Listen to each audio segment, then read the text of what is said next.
E aí, pessoal, como vocês estão? Aqui é o professor Gael e hoje nós vamos para a nossa segunda aula de Sociologia. Esse conteúdo aqui é um conteúdo que está, né, no MEC, Ministério da Educação, Base Nacional Comum Curricular e no Enem, tá? Mas vamos lá, trouxe de maneira resumida.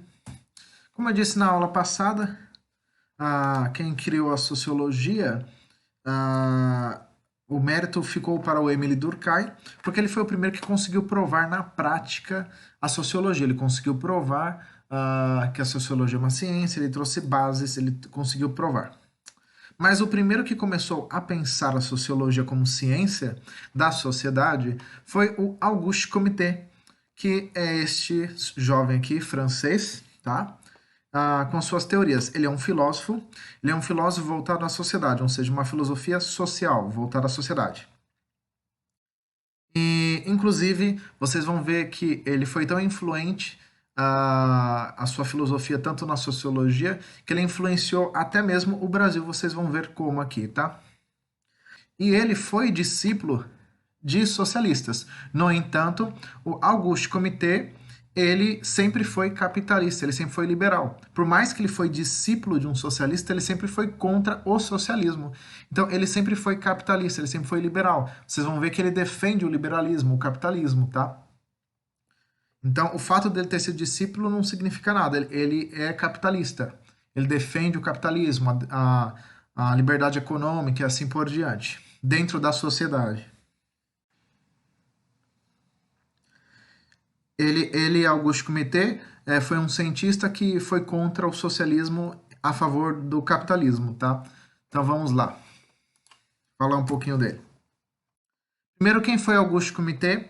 Auguste Comte, o seu nome é Isidore Auguste Marie François Xavier Comte. Comte. É que tá em francês e eu não sei ler francês, tá?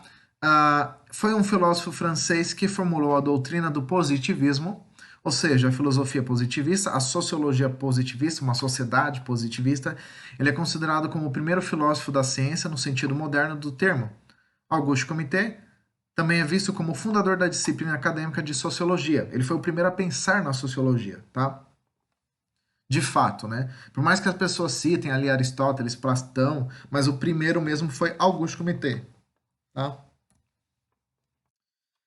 Auguste Comte, ele é do ano de 1798, tá? 1857. E tem essa questão de socialismo, desse período de várias ideias, Revolução Francesa, porque assim, o capitalismo e o socialismo, eles surgiram ali numa idade próxima, mas ele defendia o capitalismo e ele aplicou o estudo da sociedade. Então veja, ele visava resolver os problemas da sociedade da sua época, tá? Como organizar a nova sociedade que estava em ebulição depois da Revolução? Ocorreu uma Revolução Francesa, né? Então, foi um período marcante ali, o período dos ideais, né? Lembra quem estudou? Tem o Iluminismo, né? A Revolução Francesa, a queda da monarquia e assim por diante. Uma reforma completa da sociedade em que vivia, partindo para isso da reforma intelectual plena do homem, modificando a forma de pensar dos homens por meio das ciências, haveria a reforma das instituições, o positivismo. Tá? A sociologia deveria reconciliar os aspectos entre a ordem e o progresso. Vocês lembram alguma coisa aqui no Brasil que se chama ordem e progresso? Tem na bandeira, uma dica tem na bandeira. Com o progresso sempre subordinado à ordem, tá? Então a teoria dele é o positivismo e a sua obra é o conjunto sobre o conjunto do positivismo, tá? O que é o positivismo? Então vamos pensar assim num conteúdo. Temos ali o primeiro estado, que é o estado mitológico, religioso, onde se encontram as religiões. Seria o primeiro estágio ali da sociedade, onde tem um estado místico das magias, das religiões, da mitologia, da fantasia. E aí, em seguida, iria para o estado metafísico, que é o segundo estado, que é o estado filosófico, é onde entra os filósofos, onde chegamos em Sócrates, Platão, e temos o estado metafísico, que vai além da física, além da ciência. São temas não só de pensamento racionais, mas temas espirituais também, mas que são trabalhados de maneira científica, ou seja, mas que não podem ser provados, por isso se chamam metafísica, vai além da matéria, além da física, não pode ser provado, mas tem teoria, tem ciência, tem argumento. E tem o terceiro estado, que é o estado positivista, ou positivo, como eles chamam, que é o estado da ciência, ou seja, as matérias empíricas, aquilo que é empírico, que pode ser provado, que pode ser testado na prática, tá? Então, onde entramos nas ciências, por exemplo, a matemática, a física, a quântica, a química, é onde entra o estado positivista, tá? Na sociedade. E a sociologia, ela entra no estado positivista, tá? A filosofia permanece no estado metafísico e as religiões entram no primeiro estado ali que eu falei. Fácil?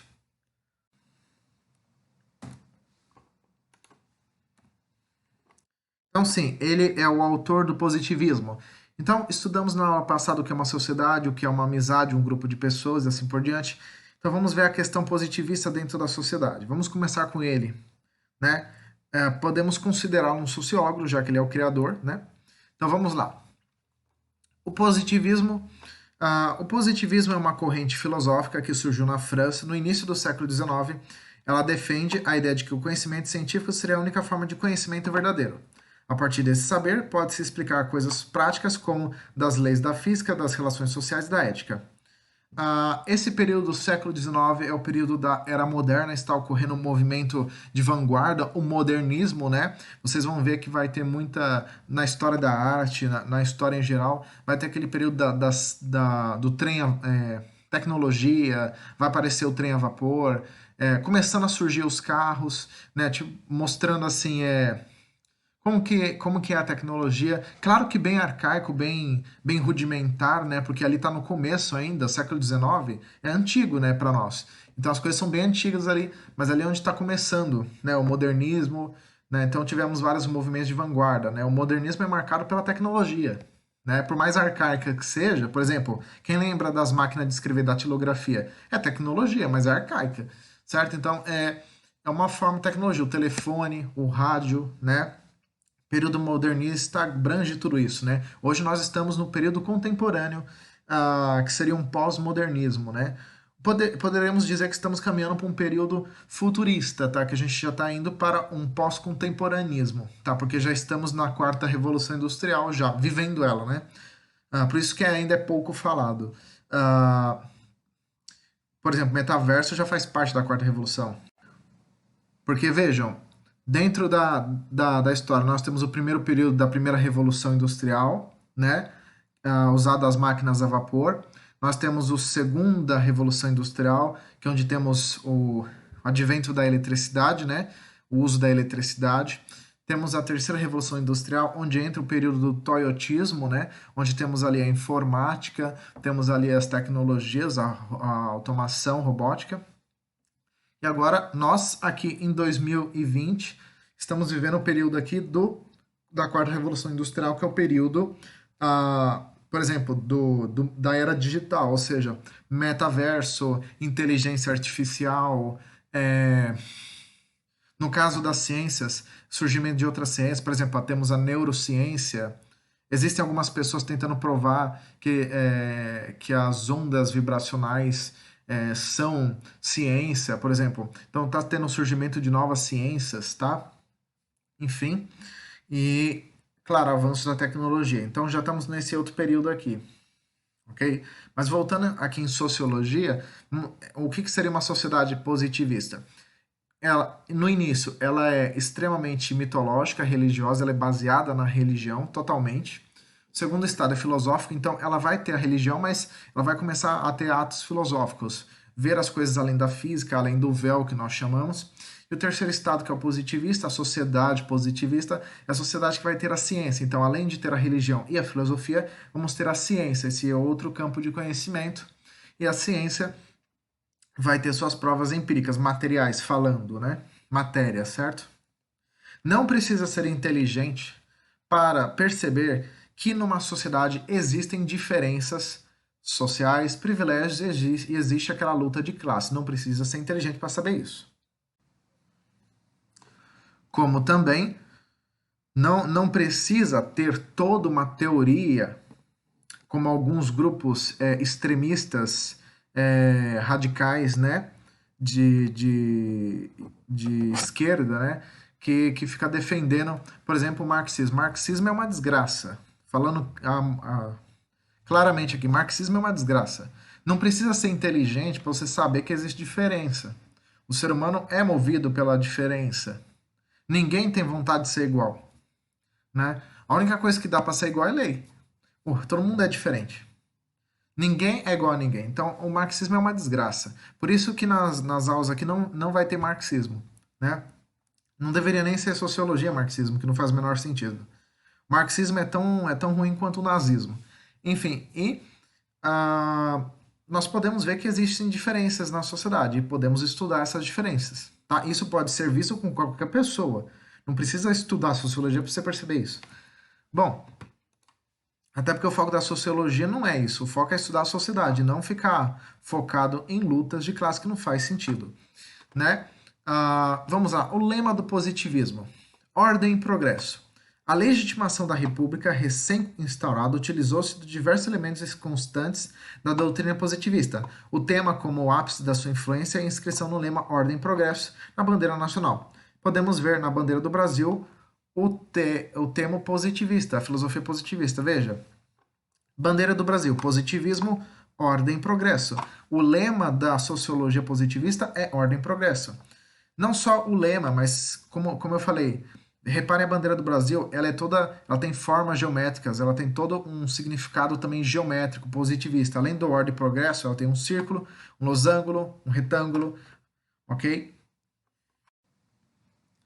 E para quem ainda não percebeu, vejam a bandeira do Brasil. Prestem bem atenção na bandeira do Brasil. O Auguste Comité, ele é capitalista, ele é liberal, tá? Ele defende o liberalismo. E os conservadores também. Qual que é a cor usada para representar os conservadores? Azul. O azul é a cor que representa os conservadores. Olha o azul aqui. O azul também significa as nossas águas, né, do Brasil. E também os conservadores. Auguste Comité, ele é liberal. Ele defende o capitalismo, o liberalismo. Qual que é a cor do liberalismo? É o amarelo. O amarelo simboliza a riqueza, o ouro, o dinheiro, o capitalismo. Temos aqui o ouro, o amarelo. Temos o verde. O verde, no caso aqui, representa a nossa natureza. Tá? Então temos a filosofia positivista aqui, tanto no lema Ordem e Progresso, temos as ideias aqui de liberalismo aqui dentro, conservadorismo também. Tá? Bandeira do Brasil simboliza isso, o positivismo, o liberalismo e o conservadorismo. A nação brasileira em si. Tá? A sociologia positivista. A sociologia positivista é uma forma que ela antecede a sociologia como ciência, estando em uma transição entre filosofia e o conhecimento científico. Tá? Como eu falei, ele tinha a explicação da sociologia, mas ele não tinha prova suficiente para provar que ela é uma ciência. Né? Ele não tinha provas o suficiente na época. Ele propôs com o que ele tinha. Então acabou ficando muito na teoria. E aí, quando chegou o Emile Durkheim complementou as ideias de Auguste Comité, algumas ele mudou, ele negou, mas ele complementou e ele conseguiu provar como ciência. Tá? Então foi um complemento, o que é bem interessante também. Bom, essa imagem ficou meio ruim para vocês verem, mas eu vou ler para vocês para acompanhar aqui conosco, tá legal? Bora lá. Bom, vamos lá. A física social deveria estudar os fenômenos sociais utilizando-se do mesmo espírito das ciências da natureza. Tá?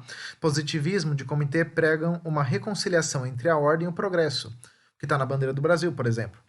A sociologia deveria orientar-se no sentido de conhecer e estabelecer as leis imutáveis da vida social. E nas obras deles temos curso de filosofia positivista, discurso sobre o conjunto do positivismo, sistema de política, tá? Então eu quis trazer ele primeiro, Auguste Comité, porque ele realmente foi o primeiro a falar de sociologia de fato. Os demais não falavam, ele foi o primeiro a propor a ciência, ele é o criador, né, basicamente. Mas quem conseguiu provar foi o Émile Durkheim, né? Poderíamos dizer que Émile Durkheim é um discípulo de Auguste Comité? Podemos dizer assim entre aspas, né? Porque a Émile Durkheim também é francês, ele conseguiu provar o que o Auguste Comité falava e conseguiu refutar algumas ideias que ele considerava erradas. Tá? Vamos lá. O positivismo, a gênese da sociologia. O positivismo foi a primeira corrente de pensamento sociológico a organizar alguns princípios a respeito do ser humano e da sociedade, tentando explicá-los cientificamente. O positivismo derivou do cientificismo, um movimento que acreditava no poder exclusivo e absoluto da razão humana. O cientificismo aplicava as leis das ciências naturais e seu conhecimento viria a substituir as explicações teológicas. Tá? Ele era a favor da religião, sim, da filosofia, sim, até porque ele era filósofo, mas aqui ele está valorizando a ciência, tá? Como eu falei, ele é liberal e conservador. Então ele vai defender os liberais, os conservadores, as religiões, os filósofos e a ciência, tá? Como um todo. E o que seria a ciência? O que seria o pensamento, o cientificismo, esse pensamento, né? Que podemos. O cientificismo, o que podemos falar, né? O cientificismo ou cientismo é a tendência intelectual ou concepção filosófica de matriz positivista, que afirma a superioridade da ciência sobre todas as outras formas de compreensão humana da realidade, por ser a única capaz de apresentar benefícios práticos e alcançar autêntico rigor cognitivo. Ok? Então a ciência o que é considerado ciência? Aquilo que a gente consegue ter provas empíricas, né? Tem que ter prova empírica, tem que ter alguma utilidade para nós humanos, ela tem que ser provada, tem que ter um discurso racional, científico, né, com base científica, tem que ter um corpo conceitual e a sua epistemologia para ser uma disciplina científica. A sociologia conseguiu fazer isso, tá? Eu trouxe algumas curiosidades do Auguste Comité, como eu falei já no começo da aula. Por mais que ele fosse discípulo de socialistas, mas ele sempre foi contra o socialismo. Ele é a favor do capitalismo, tá? Ele é a favor do liberalismo. Liberalismo é um tipo de capitalismo, tá? Então, ele defendia a economia de livre mercado. Era capitalista, era liberal. E ele defendia a filosofia e a religião, porém entendia que havia 3 estágios, como eu falei, de desenvolvimento. O teológico, o primeiro estágio, o metafísico, o segundo estágio, o positivo, que é o terceiro estágio. Ele era liberal e conservador, tá? Bom, e assim podemos terminar nossa segunda aula de Sociologia. Foi uma aula rápida, mas acredito que ela é importante. De Auguste Comité, é mais isso que nós vamos ver aqui em Sociologia. E em outras aulas de Sociologia, aí vamos entrar em Emile Durkheim, Max Weber, né? O Rubens Alves, que é um pedagogo brasileiro, ele também é filósofo, ele contribuiu bastante com Sociologia. Podemos falar dele também aqui, para quem tem interesse, né? Um sociólogo brasileiro. Bom, vamos ficar por aqui então. Espero que vocês tenham gostado. É isso aí. Valeu. Falou, pessoal. Até a próxima.